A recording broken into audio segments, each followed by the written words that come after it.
Have you ever met somebody special and you wanted to live a long, prosperous life with them, but no, these motherfuckers called SCPs pull up and murder the fuck out of you on a daily basis and in many different ways? Well, if this or something similar has happened to you, you have came to the right place, as today I'll discuss how to counter every single SCP. Yes, you heard me right, every SCP. Now, I won't talk about all of the details about the SCPs, because I don't want the video to be 50 minutes long. And it's already long enough to a point that I need to split it into two parts because my software keeps fucking crashing. But I will cover the utmost basics of fighting against them, all the way to some more advanced tips you may not know about. Then at the end of the video we'll have a roundup of everything we learned, highlighting the most important tips which can be applied to almost every SCP and situation. So without any further wait, let's get right into it. Okay, first we have Mommy SCP-99. Now this one is an interesting one. In fact, she's the only stealth-based SCP in the whole game, as she literally has the ability to just go invisible, move silently, or jump at you from around a corner. Now, how do you counter this? Well, by either speed or by being stealthier than the stealth master herself, but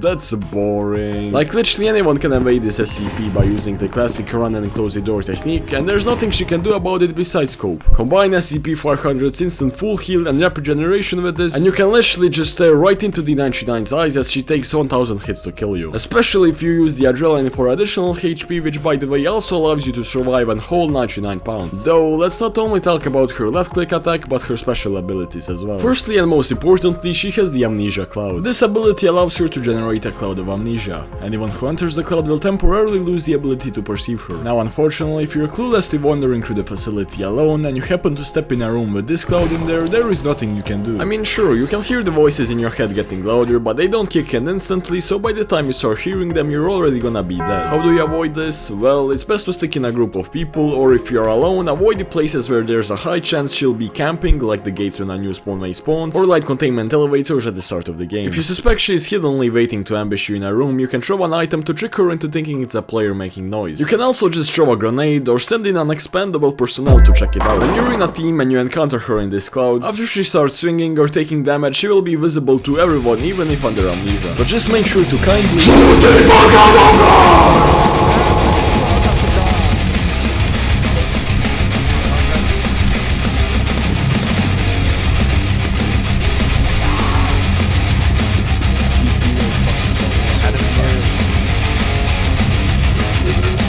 Anyways, as I was saying, she has a relatively small HP and Hume shield, so she can't afford taking too much damage. So just shoot her and she will get at most 1 to 2 kills before needing to retreat. Sometimes the SCPs can be stubborn and act immortal, but trust me, by every extra second they stick around, they become weaker, so just keep on shooting. You may notice I keep telling you to just shoot, and well, it's cause 90% of my teammates piss themselves when encountering an SCP and just run, which only causes the SCPs to preserve HP and continue rampaging everyone. So please just continue shooting. These tips and tricks will only take you so far if you refuse to engage in one of the game's core mechanics. Her next ability is Mimicry. This ability allows her to repeat the last words of her victims or make environmental noises. Now this one will hardly ever trick you and cause you to die, especially since the 99s often just spam the same funny voice line which reveals their position 24/7, but oh well. The only thing you have to watch out for with this ability is, well, the fact she can make noises of other SCPs or humans. So think twice before opening a door, cause oh my god, the SCP-106 is coming!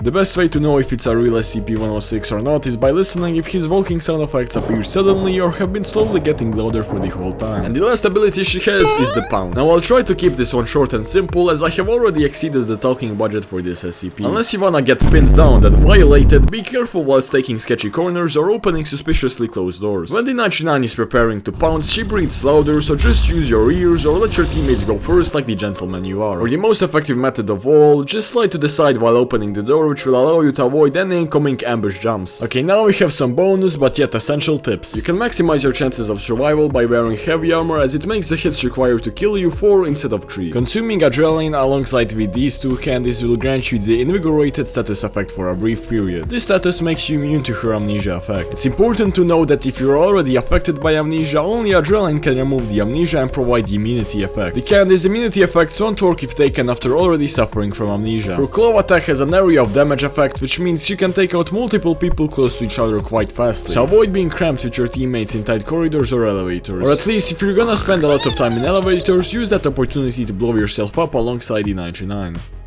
Next up we have SCP-173, aka the Peanut. This SCP is at his strongest when facing players who are alone, so if possible, grouping up with others should be a priority if you know he's in the game. Especially if you manage to get armed, as his shield quickly depletes when facing multiple people without having any teammates as support. However, if you have no friends, fear not, cause you aren't doomed. As this game is ultra situational and completely random, I can't give you a step-by-step guide for survival. But when you do encounter 173, I would advise trying to gain distance with him in long corridors by staring at him and then finding something that can permanently prevent him from following you, like any elevators that aren't a dead end or gates. Since the 173 moves 8 meters every 3 seconds, aka 2.6 meters per second, and you sprint 5.4 meters per second, unless you bump into any closed doors or he activates breakneck speeds, you should be able to lose him relatively easily. However, if he does activate breakneck speeds, he will most likely start teleporting all around you like it's JoJo. In this scenario, just keep calm, yeah, I'm joking, just scream for fucking help and be fast to look behind you. He will most likely try to corner you in by closing doors and getting in front of your escape route, so just keep looking at him and socially distancing just like we did in 2019 until his ability ends. Or just pull the classic elevator trick on him. Don't close doors when he has this ability active, since he'll probably just teleport through the door before it closes and then you'll be cornered. His other ability is Tantrum. He essentially just shits on the floor, and if you try walking through it, you will move 20% slower and be unable to sprint. He also gains 400 Hume Shield if he kills you whilst in his puddle of shit. So make sure to never stick around these, as SCP-173 can easily regenerate up to 1200 Hume Shield just from 3 kills, which makes any damage you did to him pointless. If these are in a troublesome spot, you can throw one grenade to destroy them, or in some cases parkour around them. Staying focused and listening to the game's audio is also absolutely necessary, unless you want him to just appear behind you and snap your neck. Pro tip: if you hear SCP-173 approaching and you know from which direction, you can hide in a corner and face the wall of a room he will pass through. This way you won't trigger the blink meter, and knowing how the average 173 player is Ryan Gosling, 90% of times they'll just speed right past you completely clueless. Having a flashlight is another must-have unless you are absolutely sure that there isn't an SCP-079, because when the computer locks the door and turns the lights off, there's nothing you can do, unless you have the ghost light, which can disable the 079, turn the lights back on and unlock the doors. So yeah, shout out to the ghost light. Another deadly combo you'll encounter with 173 is the Shy Guy. Now there's just straight up no way to counter this one besides shooting the fuck out of them!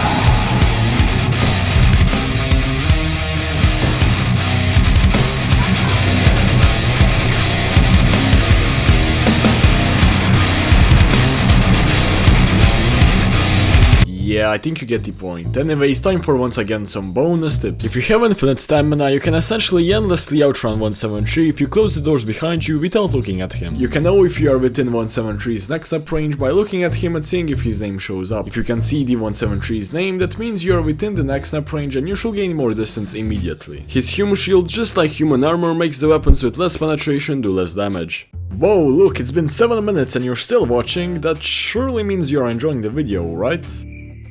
Well, either way, you should totally hit that subscribe button, cause it makes small independent creators like me very happy. Okay, blah blah blah. Just please subscribe or an intergalactic uranium-powered death laser will strike at your exact location. In a nice way though, don't worry. Anyways, let's go on with the video. Next up we have SCP-049. Now it's hard to talk about this SCP as he well counters himself. I'm sorry, but he just sucks. I mean, sure, if the player is really good, he can make a zombie army and steamroll the whole server, but let's be honest, that happens once in a 100 years. But oh well, I'll still yap about him since, well, that's the point of this video. His main attack is Cardiac Arrest, with which after he left clicks you with, you suffer from, well, you guessed it, Cardiac Arrest. Cardiac Arrest lasts for 20 seconds and slowly does a total of 168 damage with a rate of 8 HP per second. And it also triples your stamina consumption rate. If you get hit with Cardiac Arrest 2 times in a row, you will instantly die. So whenever you know SCP-049 is in the game, make sure to carry the minimum of 2 medkits on you or one of these 2 items. So in case you get ambushed and hit by him, you don't slowly die but instead escape and heal. SCP-500 will instantly clear this effect and fully heal you, but what makes Adrenaline a better healing counter for 049 besides the fact it also instantly cures this effect is the fact it also fully restores your stamina. As your stamina consumption rate is tripled, you can very easily lose half of your stamina bar when affected by Cardiac Arrest for only a few seconds. So being fully healed won't matter if you can't run away from him. His only other significant power is Good Sense of Doctor. By pressing F on you, he will go supersonic and will move faster for a period of 20 seconds. So just like with other SCPs, when he has this ability active, keep your distance and shoot. Just make sure to be extra careful if you hear this ambience. as that means you're the target of his good sense of doctor ability. This guy has the lowest total amount of HP and Hume Shield and is also one of the slowest SCPs in the game. So if your round group ever catches him being alone, make sure to absolutely violate him, as he'll be unable to do anything without the support of his teammates. If he is with his teammates, make sure to always focus shooting him if you can, as he'll have to fall back very fastly unless he wants to lose half of his HP. The only way this guy can damage any armed group of people that consists of more than 2 members is via ambushes. Now he can be quite good at those, as holy shit he often just straight up blends in with the walls. But if your team uses radios and actively updates each other on his location, you shouldn't have any issues with this. If your team unfortunately isn't intelligent enough to do this, then just like with 99, be very careful when entering rooms you are suspecting the 049 is in. He often waits behind doors so he can instantly touch you after you open them, but this can be easily avoided by quickly moving backwards after opening the door. Last thing I have to say about this is that if an SCP is ever seemingly friendly to you, don't trust him and run for your life even if you die, as he's 100% screaming at his 049 teammate to get his ass over there. Or well, you don't have to run if you wanna be a zombie. So after all of that, what did we learn? Well, if you want to kill an SCP, sticking together with your team and communicating is the most important thing you can do. You should always be on the lookout for additional medicine and ammo, as you never know when it could save your life. But what you need to understand is that upon encountering an SCP, the thing which determines your survival is not the items you carry, even though they do help a lot, but it's rather your ability to adjust to the given circumstances, aka knowing when to attack, when to keep your distance, and etc. These tips and tricks are only a cherry on top to help you with killing them. When you are a civilian class, sound and situational awareness will be your best friend, as you can predict the SCP's routes and avoid possible contact with them by quickly hiding in unexpected places. Make sure to use doors against the SCPs, as they are your only chance of losing them unless you have one of these items. If used correctly, these items can give you a guaranteed escape against literally every SCP by either completely blinding them or locking them in a room. But I'll go over them more specifically in the part 2 of this video, as that's where we talk about the 096 and 079 against which they work the best. Anyways, that will be it for the part 1 of this video. I don't usually split videos in 2 parts cause it's kind of gay, but it was necessary since my PC is literally exploding and I will have to speedrun a lot of stuff in order to release it within a reasonable time period. So yeah. Anyways, make sure to subscribe in order to not miss the part 2 of this video, cause it will be worth your time. Also, shoutouts to Macaron, Jukebox, Christio and Nemo for helping with the making of this video. If you wanna help out with future videos, see sneak peeks or engage with a really cool community, make sure to join my Discord server whose link is down below. Have a great day and I'll see you in the next video.